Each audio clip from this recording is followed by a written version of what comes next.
Mesdames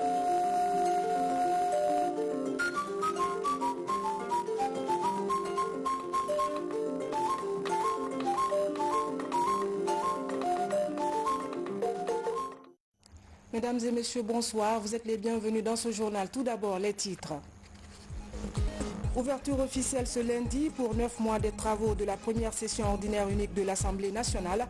À l'ordre du jour, l'examen et l'adoption du budget 2021. D'autres textes de loi feront l'objet de débats les prochains jours. Et puis, dans la savane guinéenne, la construction du pont sur le fleuve Sankarani à Mandiana évolue. Le coût de réalisation est estimé à 8 millions de dollars américains financés par la BADEA. La base logistique vient d'être visitée par les sages de la localité. De Mandiana, nous irons à Kankan où les journées locales de vaccination contre la poliomyélite sont lancées. La campagne touchera également les préfectures de Farana et Zérekoré. Plus de 2000 agents sont mobilisés à cet effet. Bonsoir et bienvenue à tous. Tout d'abord, le lancement d'un programme de sélection des jeunes. Le coup d'envoi de cette deuxième édition est présidé par le chef de l'État. Professeur Alpha Condé s'est adressé aux participants par visioconférence. Je vous invite à suivre l'intervention du président de la République. Vous savez que l'Afrique a raté les 3 premières révolutions industrielles. La première à cause de l'esclavage, la deuxième et troisième à cause de la domination coloniale. Mais aujourd'hui, avec la 4e révolution industrielle, nous sommes certains de rattraper notre retard. C'est pourquoi nous attachons une très grande importance dans le PNDS, le développement de nouvelles technologies. Et cela est extrêmement important, puisque nous envisageons que les TIC atteignent 7% du PIB. La Guinée a réalisé de grands chantiers sur le plan institutionnel, réglementaire et infrastructurel, devant conduire vers l'émergence numérique. Ceci démontre la volonté du gouvernement à faire de l'écosystème du numérique un catalyseur pour accélérer le développement socio-économique de notre pays. Il s'agit entre autres de l'atterrissage du premier câble sous-marin à fibre optique en Guinée, le déploiement et la commercialisation du Blackbone national à fibre optique sur plus de 4400 km sur l'étendue du territoire national. La construction au niveau des établissements d'enseignement secondaire, professionnel et supérieur, des centres informatiques connectés à l'Internet. Le lancement de la construction du centre de données national pour le secteur des télécommunications, le secteur des banques et assurances, des industries et des petites et moyennes entreprises. La réalisation de 2 points d'échange Internet en Guinée. L'organisation chaque année de la Semaine nationale de l'entrepreneuriat dans le numérique, pour ne citer que cela. La Guinée, comme beaucoup de pays africains, accélère depuis le processus de rattrapage entamé dans l'utilisation du numérique afin d'être au rendez-vous de la 4e révolution industrielle pour soutenir la clé des performances de développement durable. C'est pourquoi j'ai instruit le gouvernement de gagner le combat de l'universalité dans la mise à disposition de nos concitoyens les services de télécommunications et technologies de l'information et de la communication pour réussir l'inclusion numérique et faire des TIC une locomotive de développement économique et social de la Guinée. À vous, jeunes Guinéens, étudiants et jeunes promoteurs de start-up, je vous invite à vous approprier de ces outils afin de tirer profit des opportunités offertes par les technologies de l'information et de la communication. Aussi permettre à notre pays, la Guinée, d'accélérer son développement socio-économique à travers la 4e révolution industrielle. Les jeunes Guinéens doivent comprendre que c'est une nécessité pour nous de maîtriser la 4e révolution industrielle. Mais nous sommes un peu rassurés déjà, car nous constatons que les jeunes Guinéens, les jeunes Africains, n'ont rien à envier aujourd'hui aux jeunes Européens ou aux Américains dans la maîtrise des nouvelles technologies. Et je vais vous donner un exemple. Pour suivre les contacts pour le coronavirus, la Banque mondiale avait voulu nous acheter un logiciel en Corée du Sud. Un jeune Guinéen a fabriqué ce logiciel-là ici. C'est ce logiciel que nous utilisons aujourd'hui pour le suivi des contacts. Sans oublier ce que Muntaga a fait et beaucoup d'autres. Donc nous sommes convaincus qu'avec l'appui du gouvernement et le grand accompagnement du gouvernement, nous pouvons créer beaucoup de start-up.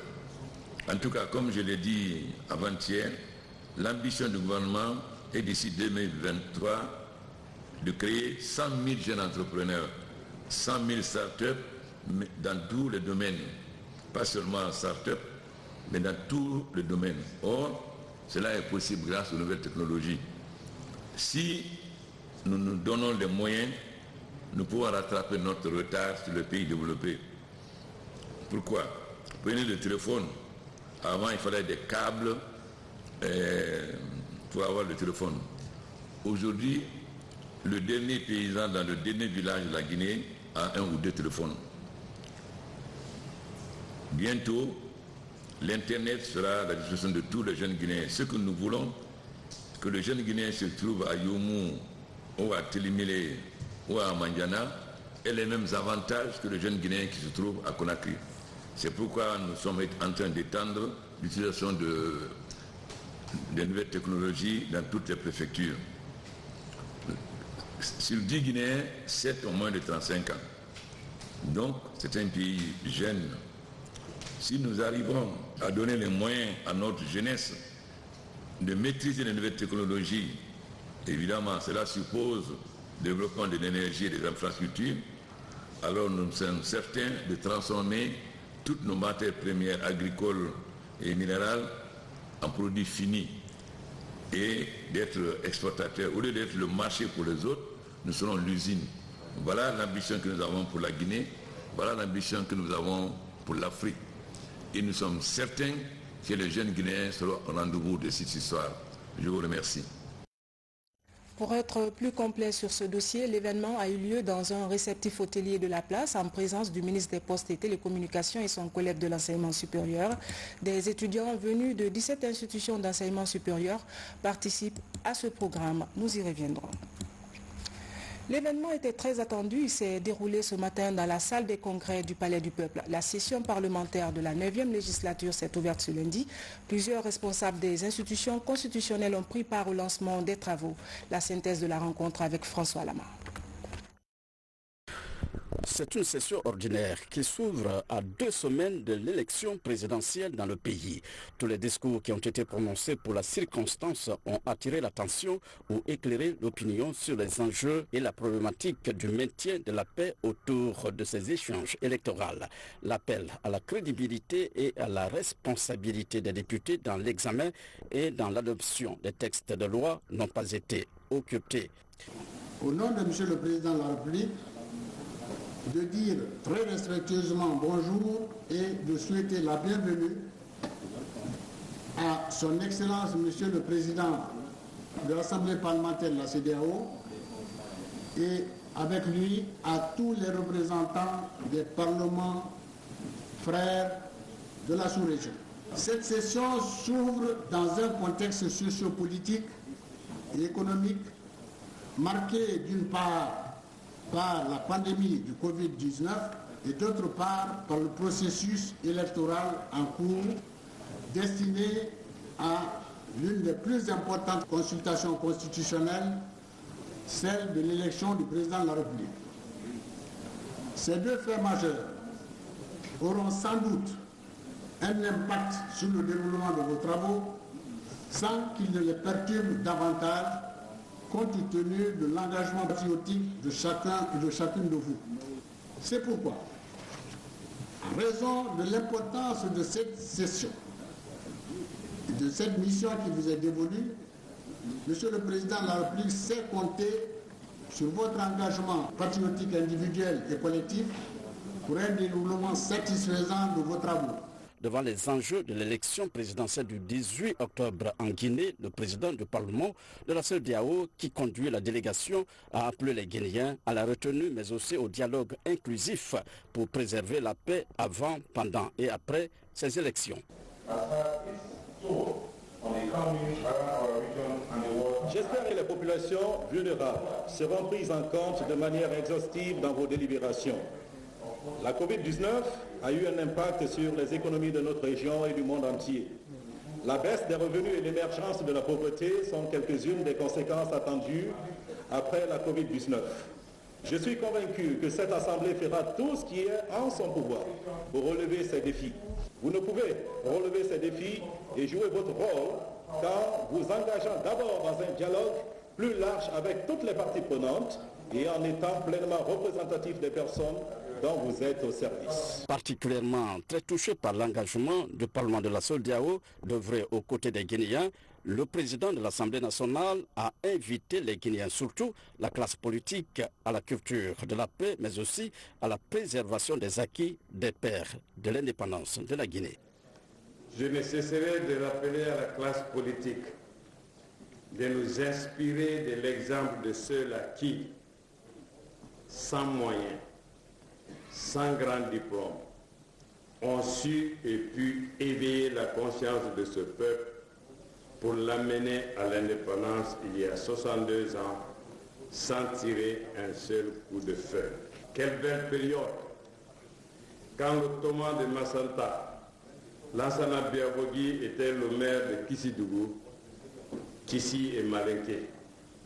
Sékou Touré de Farana dans le Sankaran, qui s'est fait élire à son premier poste électif à Beila dans le Konya, avant d'être maire de Conakry-Baga. Loa Fassou René, le Guerzé, n'a-t-il pas été l'élu permanent de Kérouané entièrement malinké? Toumani Sangaré de Wassoulou à Kankan, n'était-il pas l'homme politique le plus populaire de Gekedou Kissien? Avons-nous oublié déjà que Koïta de Delaba était le fédéral de Beila et Mamadou Saliou Diallo également a été le fédéral de Mandiana pendant 3 mandats.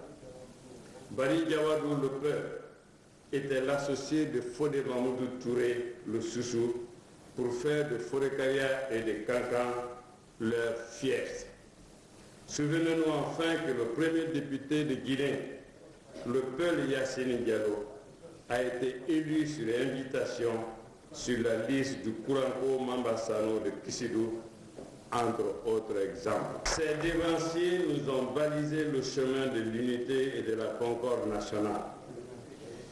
Il serait malvenu et indigne pour notre génération de se laisser aller à des discours va-t-en-guerre qui consisteraient à briser les bons liens de voisinage qui ont toujours existé entre nos communautés. C'est pour cette raison que je demande plus de retenue aux acteurs politiques dans les déclarations qui visent à diviser et à mettre dos à dos nos différentes communautés. Les discours de haine, d'appel à la violence sont intolérables.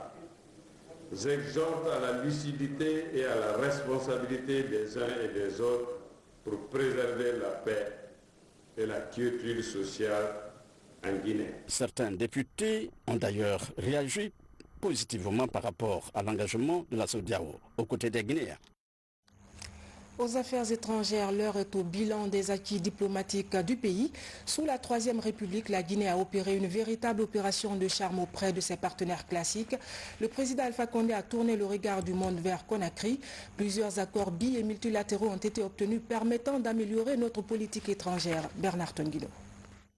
Placée sous le signe de la diplomatie économique pour l'émergence, cette rencontre vient magnifier le caractère offensif que le chef de l'État a imprimé à la diplomatie guinéenne au cours de la dernière décennie. Une diplomatie qui a permis au pays de se replacer sur la sphère internationale. Travailleurs du ministère des Affaires étrangères et des Guinéens de l'étranger, ainsi que les services extérieurs sont mobilisés pour exprimer leur reconnaissance au chef de l'État pour les nombreux acquis de sa politique étrangère. Il faut souligner avec fierté que les salaires et les primes du personnel diplomatique et consulaire ont connu une revalorisation substantielle, ce qui est une première depuis près de 30 ans. En outre, l'action du département sous l'impulsion du président de la République a porté sur plusieurs autres sentiers au cours des dernières années, notamment le paiement régulier des contributions dues aux organisations internationales,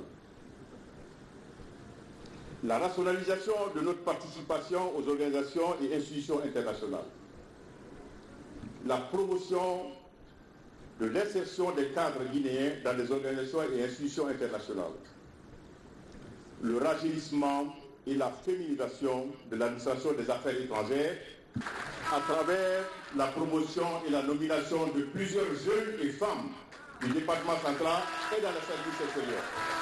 Cette mobilisation est l'occasion de passer en revue des grandes réformes enregistrées par le département par l'entremise du président de la République.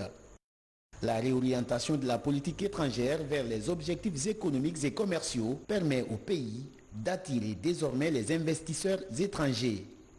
La remobilisation de la diaspora guinéenne à la cause économique, autant d'acquis qui font la fierté de toute l'équipe gouvernementale. Notre pays, sous le leadership du professeur Alpha Condé, a redonné à notre diplomatie un lustre qu'elle avait perdu depuis près de 20 ans.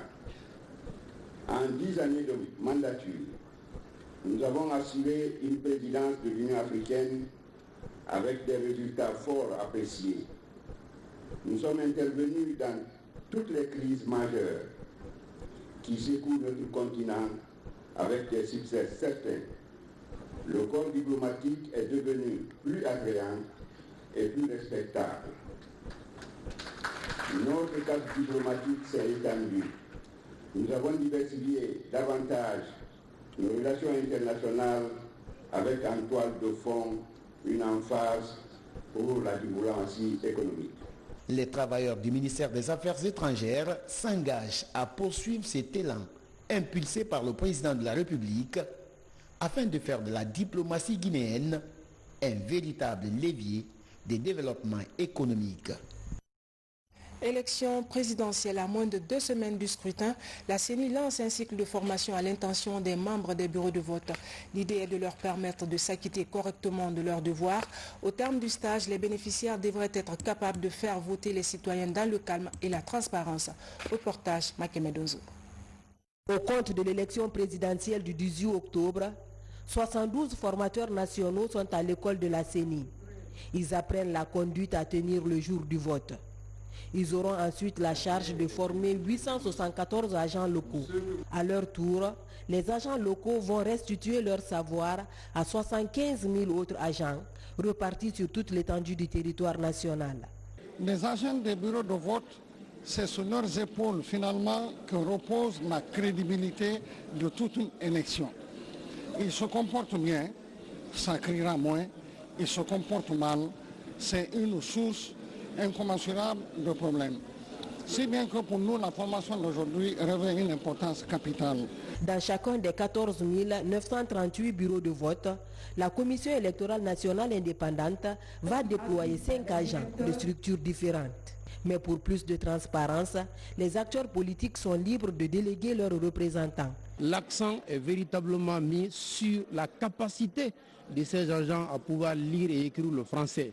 Et naturellement, c'est aussi l'impartialité, parce que nonobstant que nous soyons désignés par les partis politiques pour être assesseurs, mais dès lors que nous sommes dans un bureau de vote, on doit cesser son appartenance à un parti politique pour être au service de sa nation. Chaque parti politique ou chaque candidat engagé dans le scrutin peut se faire représenter dans chaque bureau de vote. Et donc les délégués des bureaux de vote sont admis, mais les assesseurs font partie de l'équipe qui dirige le bureau de vote. Cet atelier de formation des formateurs des agents des bureaux de vote fait partie des derniers ateliers du calendrier électoral.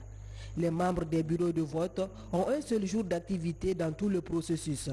Et ce seul jour couronne toutes les activités du chronogramme de la CENI. Pendant ce temps, le débat sur la prévention des conflits est ouvert. Des étudiants s'engagent dans le processus d'abord à travers une formation. La démarche vise à faire d'eux des ambassadeurs de la paix en cette période électorale. Reportage Bakary Bamba Kondé. Dans quelques semaines, les Guinéens doivent élire le premier président de la 4e République. À cet effet, les organisations de la société civile s'activent dans la préservation de la paix en cette période électorale. C'est le cas de COP Guinée qui a décidé de sensibiliser les étudiants sur la prévention des violences électorales. Il s'agit de faire participer les organisations estudiantines au processus électoral pour éviter qu'elles ne soient manipulées par des politiciens. Aujourd'hui, il ressort que les partis politiques sont animés par des jeunes étudiants en situation de classe ou bien les jeunes diplômés sans emploi. Et que ces jeunes sont à la base des différentes violences que nous connaissons sur le terrain, que ce soit la violence physique, la violence sur les réseaux sociaux, la violence verbale, la violence psychologique et la violence physique.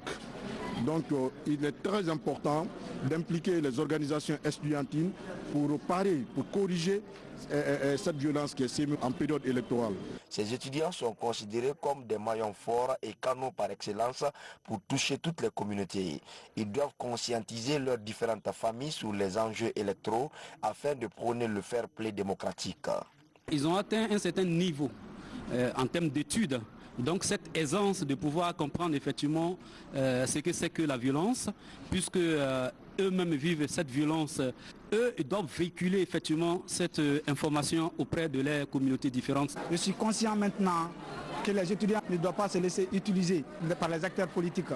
Parce que nous avons constaté depuis auparavant que les étudiants sont utilisés dans les rues, dans les manifestations. L'objectif est de permettre aux étudiants d'être les ambassadeurs de la paix en Guinée. Combat pour le respect des droits des femmes africaines, connaître et maîtriser le contenu du protocole de Maputo, c'est permettre sa meilleure application. Des organisations de défense des droits des femmes, des jeunes filles leaders et des journalistes de notre pays sortent d'une formation axée sur la question. Elles se disent mieux outillées pour revendiquer et défendre leurs droits. Guénéen Sani. Ce sont de véritables moments d'échange, un partage d'expériences sur l'un des instruments africains les plus complets. Afin de parvenir au respect des droits des femmes, le protocole de Maputo, dont la vulgarisation passe par la maîtrise de son contenu. C'était une méthodologie participative. Vraiment, c'était un échange entre les participantes et nous, les consultants, pour échanger un peu sur le protocole de Maputo, qui est aujourd'hui le référentiel en matière de droits des femmes en Afrique. Pourquoi? Parce que tout simplement, c'est un document qui a été élaboré par des Africaines et des Africains pour des Africaines. Après cette formation, qu'il y ait des plans d'action, qu'il y ait des plans de communication pour mieux faire connaître le protocole, mais pour son application à travers des actions de plaidoyer, à travers des actions de sensibilisation.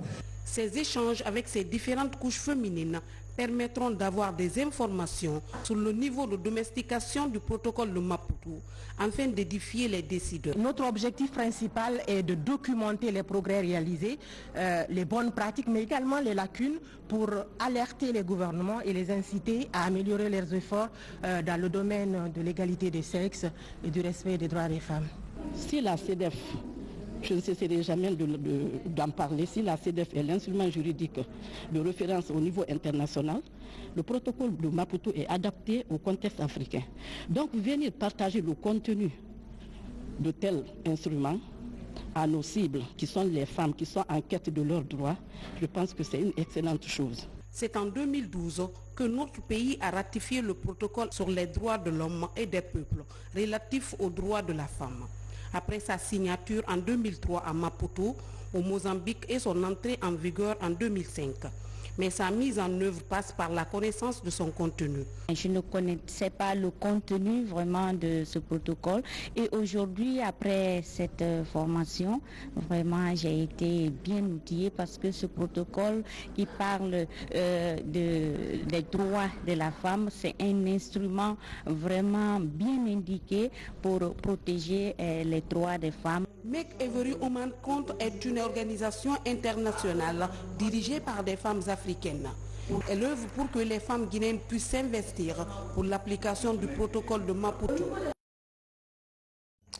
Le projet énergie de l'Organisation pour la mise en valeur du fleuve Gambie est en marche.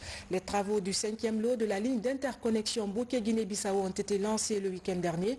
Une ligne à partir de laquelle les sociétés minières évoluant dans la région de Bouquet seront alimentées en énergie électrique. Reportage Nabi Kamara. Le lot 5 du projet d'interconnexion électrique de l'ONVG va de Bouquet à Saltindo en Guinée-Bissau.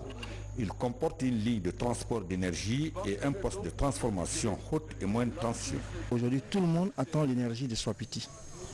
Après Swapiti, on aura Amaria. Donc c'est ce poste-là qui va permettre de désenclaver énergétiquement toute cette zone minière. Elle nous permet d'alimenter Bokeh, Kamsa et Sangaredi, toute cette zone jusqu'à Télémélé. Donc c'est un poste sur 15 hectares. Il est grand, il est extensible. Ça veut dire qu'on peut l'agrandir même. La particularité du poste de Bokeh, c'est son caractère stratégique par rapport aux 4 autres postes qui sont sur le territoire guinéen. Vous savez que nous sommes dans la zone minière et donc ce poste, il va permettre d'approvisionner régulièrement et en énergie de qualité toutes ces industries minières pour rentabiliser leur exploitation. Sans cette ligne, on ne pourra pas évacuer l'énergie de Kaleta, de Swapiti et même de Amaria, l'excédent, vers ce poste. Le projet énergie de l'OMVG comprend une ligne de transport d'électricité de 225 kV en boucle, équipée de 36 paires de fibres optiques, 1677 km dont 575 km en Guinée, 15 postes de transformation haute et moyenne tension, soit 5 en Guinée. Un projet d'envergure dont l'objectif est de fournir aux pays membres de l'OMVG une énergie propre, renouvelable et à bas coût. La Direction nationale des eaux et forêts est associée à sa mise en œuvre pour contribuer à la gestion environnementale. À ce niveau, qu'est-ce que nous allons faire ensemble? C'est le reboisement compensatoire des peuplements qui seront touchés. Il y a la lutte contre les feux de brousse par la convection des pannes par feu. Il y a la mise en défense.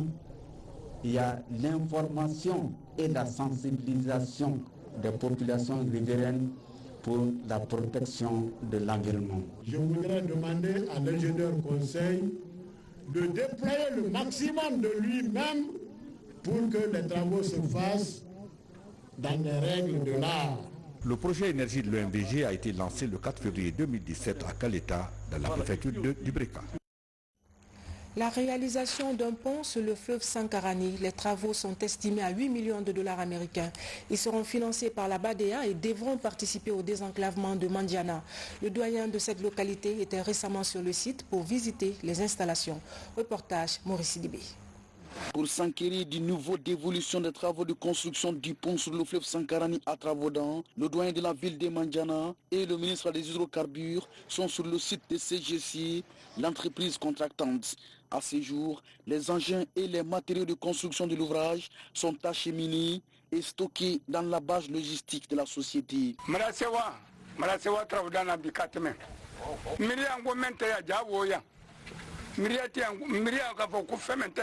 Muro yebi ponke to le feu ponke to le fugake fatemo lo kidina fen lo ya pansante bara le koso feminine matériel beya mara beye mara konta mara sewa manyina mo bale mo abrema diallo manyina tieni muso ambe fe be anyi fe sini. D'aucuns disaient que rien n'est fait. C'est pour ça que j'ai pris le doyen de Mandiana pour visiter avec lui le chantier. Lui-même il vient de témoigner. Il vient d'informer nos concitoyens, la population de Mandiana, que tout se passe très bien selon son constat. Vous-même, vous le regardez sur le chantier, la base vie est entièrement construite, les matériels sont là et très bientôt les travaux du pont vont commencer. C'est l'occasion de dire merci au président de la République qui avait promis ce pont et le pont est en exécution et en très bonne voie. Lancé en février dernier, les travaux ont été impactés par la crise sanitaire mondiale liée au coronavirus. En dépit des contraintes, CGC s'active sur le terrain afin de procéder à la phase réelle de la construction du pont sur le fleuve. Ce pont, une fois construit, va relier la Guinée au Mali et à la Côte d'Ivoire. On est en train de faire des efforts pour faire la mobilisation à cause du Covid-19. Donc il y a certains cadres et personnels, on ne peut pas arriver sur le site ici. Donc, mais on est en train de parler avec, négocier avec notre directeur, même notre directeur a parlé avec l'administration pour l'expliquer le problème. Les problèmes de notre chantier ici. Ça va nous aider à traverser le fleuve Sankarani, aller faire l'achat sans difficulté. Nous sommes très contents de cela. Nous sommes très contents au président de la République, le professeur Alpha Condé, que Dieu le protège, que Dieu lui donne la santé et longévité. Le coût d'exécution des travaux est estimé à 8 millions de dollars, financé par la Banque arabe pour le développement économique en Afrique, BADEA. Le délai de construction est de 26 mois. De Mandiana, cap sur Cancan pour terminer où viennent d'être lancées les journées locales de vaccination contre la poliomyélite. La campagne touchera les préfectures de Farana et Nzérekore. Plus de 2000 agents sont mobilisés pour mener à bien cette opération. Fodé Bangali Fofana. C'est le centre de santé urbain de Salamani au quartier Timbo dans la commune urbaine de Cancan qui a abrité le lancement du premier passage des journées locales de vaccination contre la poliomyélite. C'est suite à la notification dans la région de 13 cas de ce qu'on appelle poliovirus vaccinal circulant que ces journées de vaccination sont organisées. Dans la région, 468 988 enfants de 0 à 5 ans sont concernés par cette campagne. Le lancement par votre autorité est une motivation réelle et constitue du coup un grand plaidoyer pour la sensibilisation des citoyens. Il y a deux innovations principales. La première innovation, c'est que nous sommes en train de travailler avec un partenaire de l'initiative mondiale d'éradication de la polio, la Croix-Rouge, qui va s'occuper de tout ce qui est monitoring, le traçage des flacons de vaccins polio monovalents de type 2 que nous sommes en train d'utiliser. Comme on dit, c'est une campagne dans une autre campagne. Nous avons des objectifs majeurs. Le premier objectif, c'est de toucher le maximum d'enfants, vacciner le maximum d'enfants, mais aussi tous les flacons qui sortent, on doit les tracer. Face à la situation et en appui au ministère de la Santé, la communauté internationale se mobilise à travers l'UNICEF, l'OMS, HKI pour soutenir la Guinée en vue de contrôler très rapidement cette épidémie. C'est un vaccin qui est très sain, qui n'a pas de risque, qui a été homologué et agréé par l'OMS et il faut expliquer aux mamans que c'est le seul bénéfice, c'est le bénéfice pour les enfants.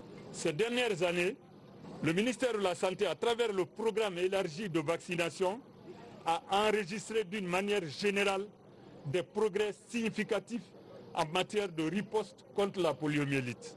Ces progrès ont été accomplis grâce à l'engagement politique et l'engagement personnel de Monsieur le Président de la République, le chef de l'État, le professeur Alpha Condé, et de tout son gouvernement.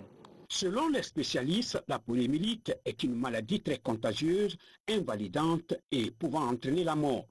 Elle touche principalement les enfants de moins de 5 ans. La vaccination reste la seule mesure préventive efficace contre cette maladie, affirme-t-il. Voilà, mesdames et messieurs, c'est la fin de ce journal. Je vous remercie de l'avoir suivi. Excellente soirée en compagnie de nos programmes. Bonsoir et à demain.